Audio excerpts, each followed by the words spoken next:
This is Daryl Cagle. I'm having breakfast with Kianoush Ramezani, who is an Iranian cartoonist living in Paris. And Kianoush has just gotten out of Iran because the authorities there were none too happy with his cartoons, and now he's a political refugee in France and may be coming to the United States soon, and is a hero cartoonist in Iran, I would say. Tell us a little bit about your situation, Kianoush. Yeah, the situation is almost stable now, but I had a lot of difficulties since last year, especially when I published some of my cartoons in a magazine outside Iran, because supporting the people who were in the streets and shouting, "Where is our vote?" That was the main problem that world knows now about Ahmadinejad and election frauds.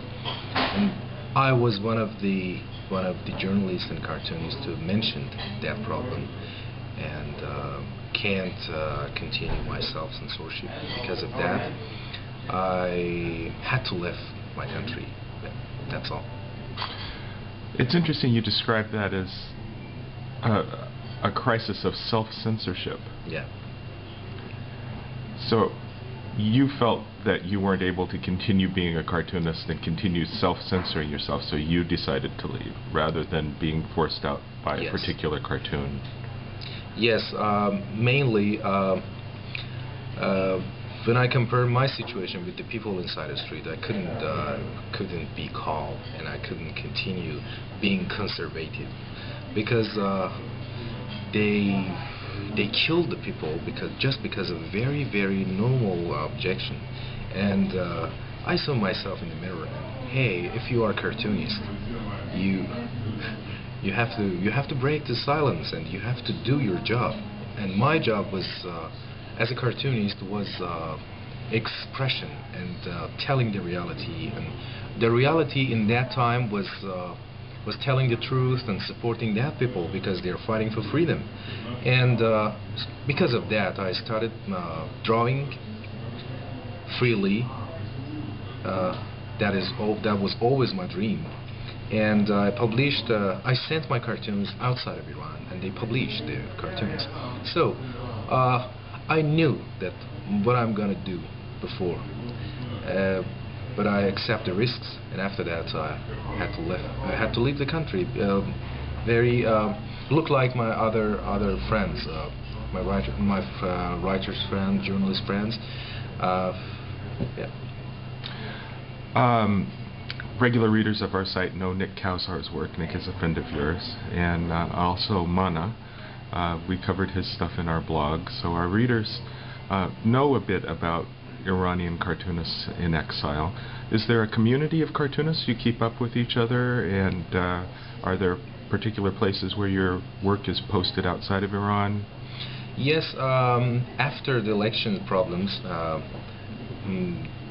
my friends that you mentioned their names, Mana Nestani and Nika and Kosar, we started very close relationships, professional relationships, and fortunately we could be connected again via internet, via Facebook, for example, and some blogs, and we exchange our cartoons. For example, Mana had some interview with me, and me some interview with Mana Nestani, and Nikahang Kosar in the case of supporting me. For example, when I came to France, he started something to get some support from Reporters Without Borders for me, and he did well.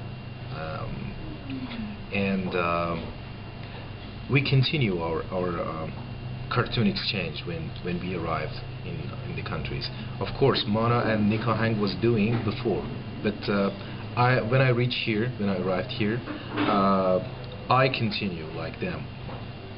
I continue publishing my cartoons against Ahmadinejad and against that government, and of course I have to appreciate Mana Nestani especially, because Mana was in danger in Malaysia, and because Malaysia has some close relationships between the government of Iran. I should note that Mana escaped from Iran after being imprisoned for drawing a cartoon. Yes. that to an American eye would not seem to be any kind of a controversial cartoon. He found his way to Malaysia because he was not allowed asylum in the United States or Canada. Yes. Now he's planning to get asylum in France soon. Yes. The mayor of Paris and one other network are doing their best to invite Mana to this country. And I'm very happy that I was in the ceremony that Delannoy, the mayor of Paris, did for Mana, and I'm sure that I will see Mana after 1 month, I think. Well, that's great that the mayor of Paris is doing that, and I'm quite disappointed that no one in America stood up to do that for Mana. It's interesting to me that cartoons are so important in Iran and so powerful in Iran, and that the authorities there take them so seriously and focus on the cartoonists as they do. Our website is banned or blocked by the government in Iran, but I do hear from readers in Iran that find ways around the blocking to see the website, and I'm told that the authorities there watch our site closely because they're, I'm told, obsessed with the cartoons criticizing Iran. I wonder if you could talk a little bit about that, the cartoons, and how they're perceived by the authorities in Iran. Yes, as you mentioned, they're afraid of the power of internet and cartoons, for example, because they knew cartoon very well. I can tell very exceptional things that are currently available inside Iran. Some people that are working with the government are cartoonists, unfortunately, and they warn the government at I can say 30 years before they warned the government, if you set the cartoonists free, they can be dangerous for you. And they limited cartoonists and cartoon arts concept from the beginning of the Islamic Revolution. And they established one organization and tried to direct the new generation of cartoonists inside Iran. And now that organization named Iranian House of Cartoon. This is the one that does the famous international competition. Yes. And they are working directly with the government, with the budget of the Islamic Republic, and they are doing great jobs to motivating cartoonists to do something useless and not thinking about the local things. For example, they are exaggerating the roles of the cartoon contest, international cartoon contest. And I saw that my friend's energy became waste of thinking about any other subjects for wine, subjects for carrots, subjects for yogurt, subjects for anything that could be funny inside Iran. And the other problem was and is the issue of freedom of expression for the newspapers. There is no newspaper, real newspaper, with the real definition of the newspaper inside Iran. All the newspapers now working belongs to the government, directly or indirectly. And also, all of them afraid of the power of cartoons. So I can say now currently publishing cartoon is an impossible thing inside Iran.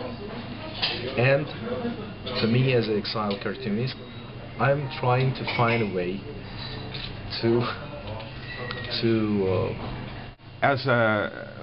with the Iranian authorities paying so much attention to cartoonists and seeing cartoons as so important, it would seem to me that as an exiled Iranian cartoonist, you have a particularly loud voice, an important voice, and the authorities would be paying a lot of attention. Is there some plan that you have for using your voice effectively outside of Iran? I think I have to continue.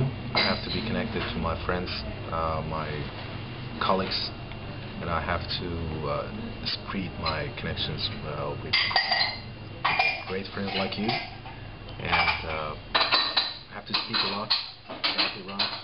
I have to explain the situation as a theme for the cartoonist and try to motivate them to draw sometimes, especially for Iran.